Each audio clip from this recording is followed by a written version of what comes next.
Heads of State 2025 has the necessary elements to be an outstanding comedic action, adventure buddy road trip film, including talented leads with action film credentials in John Cena and Idris Elba.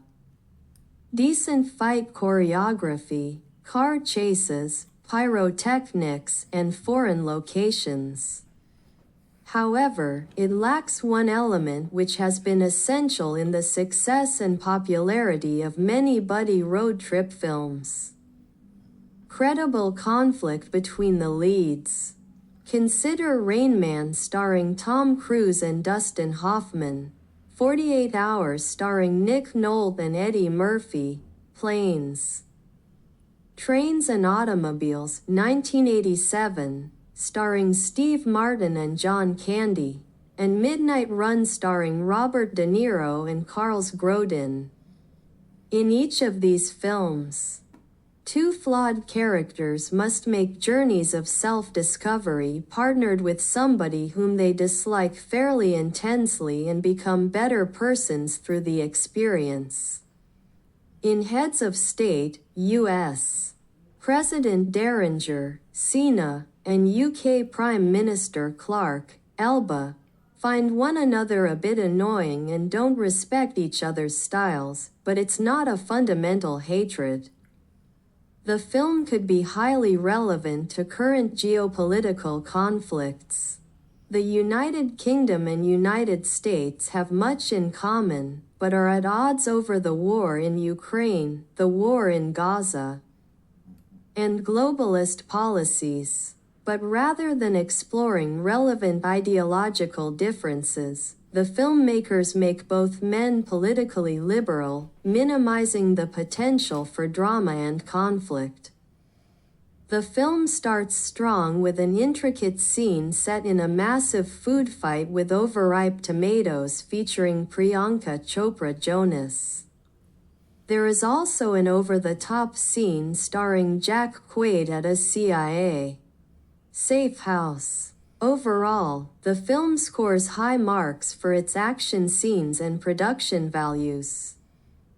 But the script seems weak and often derivative of films like Safe House with Ryan Reynolds and Denzel Washington, and London Has Fallen with Aaron Eckhart, Gerald Butler, and Morgan Freeman. I would try to see things from your perspective, but I can't get my head that far up my butt.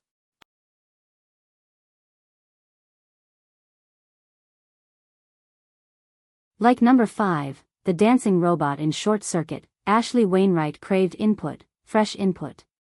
She'd milked her research into human kidney trafficking for all it was worth, with a series of magazine articles and a self-published exposé. A made-for-television movie based on her investigation into a clandestine transplant clinic in Haiti, during which she nearly became an involuntary kidney donor herself, was stuck in development hell.